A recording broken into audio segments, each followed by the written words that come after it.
Hi dears, welcome back. ഇന്ന് ഞാൻ വന്നിരിക്കുന്നത് ഒരു നാടൻ റെസിപ്പി ആയിട്ടാണ്. ഇപ്പോൾ ചക്ക കാലമാണ്. അപ്പോൾ ചക്ക കൊണ്ട് എളുപ്പത്തിൽ എങ്ങനെ ചക്കയപ്പം തയ്യാറാക്കി എടുക്കാൻ നോക്കാം. ആദ്യമായിട്ട് തയ്യാറാക്കി എടുക്കുന്നവർക്ക് പോലും നല്ല സിമ്പിളായിട്ട് തയ്യാറാക്കി എടുക്കാൻ പറ്റുന്ന റെസിപ്പിയാണ്. അപ്പോൾ നോക്കാം റെസിപ്പി എങ്ങനെയാണെന്ന്.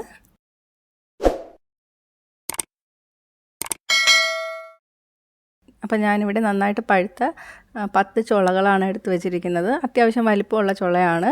ചെറുതാണെങ്കിൽ നല്ല ചെറുതാണെങ്കിൽ 20 വരെ എടുക്കാം കേട്ടോ. മീഡിയം സൈസൊക്കെ ആണെങ്കിൽ ഒരു 15 എടുക്കാം. ഇതിപ്പോൾ വരിക്ക ചക്കയാണ്. ഏത് ചക്കയിൽ വേണമെങ്കിലും നമുക്കിത് ഉണ്ടാക്കാം. ഞങ്ങളുടെ നാട്ടിൽ കൂഴച്ചക്കയെന്നാണ് പറയാറുള്ളത്. പഴം ചക്കയെന്നും പറയും. ആ ചക്ക വെച്ചിട്ട് വേണമെങ്കിൽ നമുക്കിത് തയ്യാറാക്കി എടുക്കാം. ഇപ്പോൾ കുരുവൊക്കെ കളഞ്ഞിട്ടാണ് വെച്ചിരിക്കുന്നത്. മിക്സിയുടെ ചെറിയ ജാറിലിട്ട് നന്നായിട്ടൊന്ന് അരച്ചെടുക്കാൻ പോവുകയാണ്. വെള്ളമൊന്നും ചേർക്കണ്ട, വെറുതെ ചക്കച്ചുളകൾ മാത്രം ഇട്ടിട്ട് അരച്ചെടുത്താൽ മതി. കുറച്ച് കൂടുതലുണ്ടെങ്കിൽ നമുക്ക് വലിയ ജാറിലിട്ടിട്ട് അരച്ചെടുക്കാം കേട്ടോ. നന്നായിട്ട് തന്നെ അരച്ചെടുക്കണം, ഒട്ടും വെള്ളം ചേർക്കരുത്.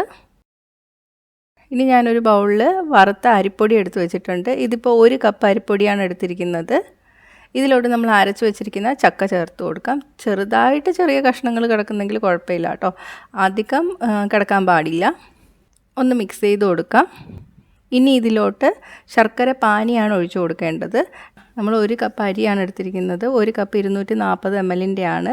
അതേ കപ്പിൽ തന്നെയാണ് ശർക്കരയെ അളന്നെടുത്തിട്ടുള്ളത്. 1/2 കപ്പ് ശർക്കരയിൽ 1/4 കപ്പ് വെള്ളം ഒഴിച്ചിട്ട് ഒന്ന്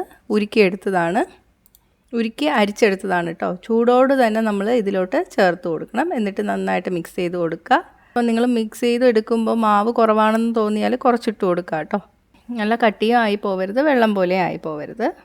ഇനി ഇതിലോട്ട് ഞാൻ 3 ഏലക്ക ഒന്ന് ചതച്ചിട്ട് ചേർത്ത് കൊടുക്കുകയാണ്. ഏലക്ക പൊടി ചേർക്കുന്നതിനേക്കാളും ഏലക്ക ചേർക്കുമ്പോഴാണ് കുറച്ച് മണവും ടേസ്റ്റൊക്കെ കൂടുതൽ.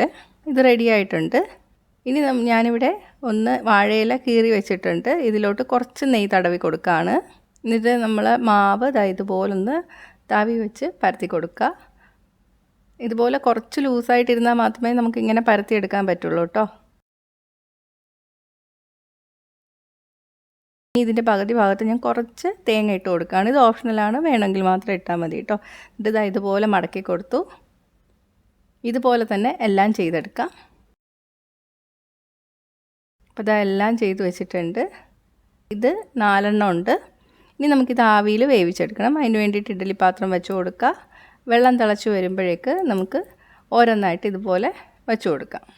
തിക്കി ഞെരുക്കി വയ്ക്കരുത്, എന്നാൽ എല്ലാ ഭാഗവും വെന്ത് കിട്ടില്ല. എന്നിട്ട് അടച്ചു വെച്ചിട്ട് ഒരു 15 മിനിറ്റ് നമുക്ക് ആവി കയറ്റിയെടുക്കാം. 15 മിനിറ്റ് കഴിഞ്ഞിട്ടുണ്ട്. ഇത് വെന്തോന്നറിയാൻ വേണ്ടിയിട്ട് ഒരു ഫോർക്ക് വല്ലതും വെച്ചിട്ടൊന്ന് കുത്തി നോക്കുക. മാവൊന്നും പിടിച്ചു വരുന്നില്ലെങ്കിൽ വെന്തിട്ടുണ്ട്. ഇതിപ്പോൾ വെന്തിട്ടുണ്ട് കേട്ടോ. അപ്പോൾ നമുക്ക് എടുത്തു മാറ്റാം. നല്ല മണമൊക്കെ വരുന്നുണ്ട്. അപ്പോൾ നമ്മുടെ നല്ല ടേസ്റ്റി ആയിട്ടുള്ള ചക്കയപ്പം റെഡി ആയിട്ടുണ്ട്. നല്ല സിമ്പിളല്ലേ? അപ്പോൾ ചക്കയൊക്കെ കൂടുതലുള്ളപ്പോൾ കളയാതെ ഇതുപോലെ ഉണ്ടാക്കി നോക്കുക. കുട്ടികൾക്ക് 4 മണിക്കും അല്ലെങ്കിൽ നമുക്ക് ബ്രേക്ക്ഫാസ്റ്റ് ആയിട്ടും ഒക്കെ കഴിക്കാൻ പറ്റിയ നല്ല ഹെൽത്തി ആയിട്ടുള്ളൊരു പലഹാരമാണ്. നല്ല ടേസ്റ്റാണ്, കാണാനും നല്ല ഭംഗിയാണ്. കറുത്ത ശർക്കരയും കൂടെ ആയതുകൊണ്ടാണ് ഇത്രയും കളർ കിട്ടിയത്. അപ്പോൾ ട്രൈ ചെയ്തിട്ട് നിങ്ങളുടെ അഭിപ്രായങ്ങൾ കമൻറ്റ് ചെയ്യുക കേട്ടോ. ഇഷ്ടമായെങ്കിൽ ലൈക്കും ഷെയറും ചെയ്യുക, ഇഷ്ടപ്പെട്ടില്ലെങ്കിൽ ഡിസ്ലൈക്കും ചെയ്യുക. കൂടുതൽ റെസിപ്പികൾക്കായിട്ട് ചാനൽ ഇതുവരെ സബ്സ്ക്രൈബ് ചെയ്തിട്ടില്ലെങ്കിൽ സബ്സ്ക്രൈബ് ചെയ്യാനും മറക്കല്ലേ. അടുത്തൊരു റെസിപ്പി ആയിട്ട് കാണാം. ബൈ.